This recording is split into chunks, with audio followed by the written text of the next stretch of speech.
ಜನಸಂಖ್ಯೆ ಲಿಂಗಾಯತ ಪಂಚಾಯತ್ ಸಹಿತ ಇಂಥ ದುರ್ಘಟನೆ ಆಗಲ್ಲ ಒಂದು ಕಾಜೆ ತಗೊಂಡಂತ ಮುಖ್ಯಮಂತ್ರಿ ಯಾರಾಗಿದ್ರೆ ಬಸವರಾಜ ಬೊಮ್ಮಾಯಿ ಬಿಜೆಪಿ ಅಂತ ನಾವು ಹೇಳಕ್ಕೆ ಯಾಕಂತ ಇಂಥ ಪ್ರಸಂಗ ಬಂದಿಲ್ಲ.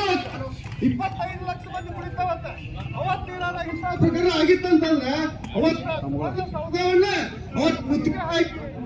ಸೌಧವನ್ನ ಹಾಳು ಮಾಡುವಂತ ಕೆಲಸ ಅವತ್ತಾಗಿತ್ತು. ಆದ್ರೆ ಅವತ್ತ ಏನ್ ಮಾಡಿದ್ರು ಅಂದ್ರೆ ಅವತ್ತು ಬಸವರಾಜ ಬೊಮ್ಮಾಯಿ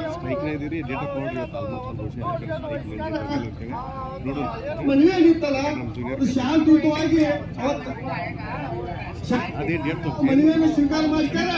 ಅವತ್ತ ಶಾಂತಿಯುತವಾದ ಹೋರಾಟವನ್ನು ಮುಕ್ತಾಯಗೊಳಿಸುವಂತ ಕೆಲಸವನ್ನು ಮಾಡಿದ್ರು. ಆದ್ರೂ ಅವತ್ತ ಲಿಂಗಾಯತ ಪಂಚಮಸಾಲಿ ಅವರ ಋಣ ಬಹಳ ಐತೆ ಅಂತ ಹೇಳ್ತಾರೆ.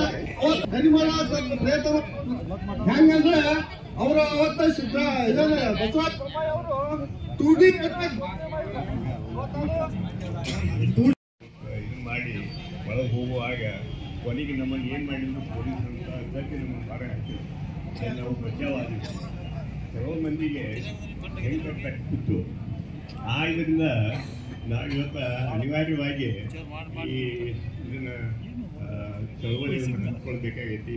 ಇದು ಇವತ್ತು ಒಂದು ಇದು ಕ್ರಿಮಿನಲ್ ರೂಪ್ ತಾಳಿಬಿಟ್ರೆ ಮತ್ತು ಪೊಲೀಸರು ಈ ಘಟನೆ ನೋಡಿದ್ರೆ ಹಿಂಗೆ ಅನಿಸ್ತದಲ್ಲ, ಇವರು ಪೂರ್ವ ಯೋಜಿತ ಇದು ಇತ್ತು ಅಂತ ಅನಿಸ್ತದೆ. ಯಾಕಂದ್ರೆ ಈ ಕೆಲವೊಂದು ವಿಡಿಯೋ ನೋಡ್ರಿ ನೀವು, ಅದರೊಳಗೆ ಈ ಖುಷಿ ಹೆಂಗೆ ಬೈತಾರಲ್ಲ ಹಂಗೆ